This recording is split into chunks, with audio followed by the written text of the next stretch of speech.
নমস্কার বন্ধুরা, পিজিএন বাংলার আরও একটা ভিডিওতে আপনাদের সকলকে স্বাগত জানাই।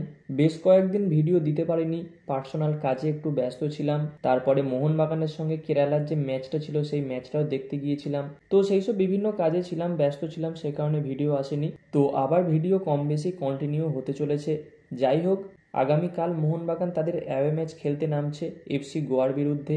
অলরেডি মোহনবাগান দল গোয়া পৌঁছে গিয়েছে, সেখানে তারা প্র্যাকটিসও করছে।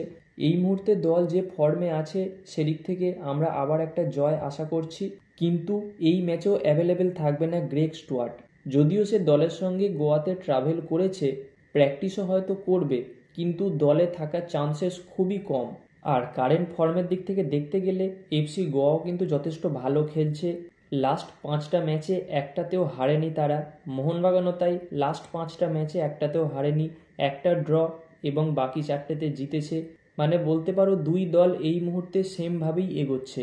এই ম্যাচটা দুই দলের জন্যই ইম্পর্টেন্ট হতে চলেছে, বিশেষ করে লিগ সিট জেতার জন্য খুবই ইম্পর্টেন্ট ম্যাচ। এই ম্যাচটা থেকে যদি পয়েন্ট লস করে মোহনবাগান তবুও একটু সুযোগ পাবে, কিন্তু এফসি গোয়া যদি পয়েন্ট লস করে তাহলে লিগ শিল্ড জয়টা এফসি গোয়ার জন্য কিছুটা হলেও কঠিন হয়ে পড়বে। আর এই ম্যাচে মোহনবাগানের প্লেইং ইলেভেনের কথা বললে হয়তো সেম প্লেইং ইলেভেনই থাকবে। তবে আমি তোমাদের উদ্দেশ্যে একটা প্রশ্ন করব।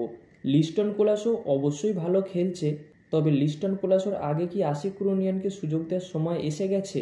পার্সোনালি আমার যেটা মনে হয়, লিস্টন কোলাসো যতই ভালো খেলুক তার থেকে কিন্তু এই মুহূর্তে আশিক কুরুনিয়ান অনেকটাই ভালো খেলছে, এবং লিস্টন কোলাসোর আগে আশিক কুরুনিয়ানকে একটা সুযোগ দেওয়া যেতেই পারে। আর এই বিষয়ে তোমাদের মতামতটা কিন্তু অবশ্যই কমেন্টে জানাবে।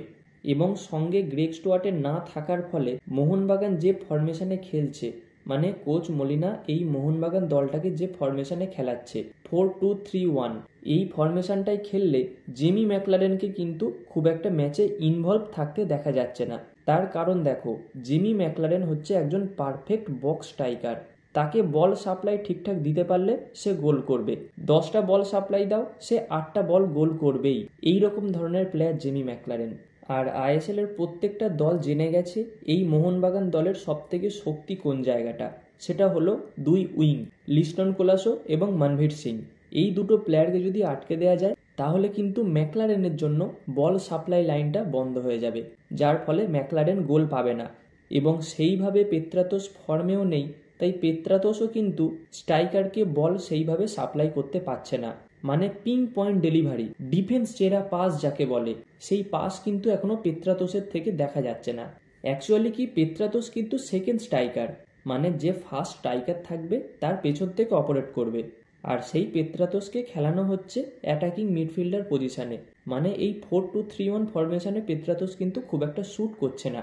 এটাই যদি 4-4-1-1 অথবা 4-4-2 এই ফরমেশনে খেলানো হতো তাহলে কিন্তু পেত্রাতোস গোল পেত।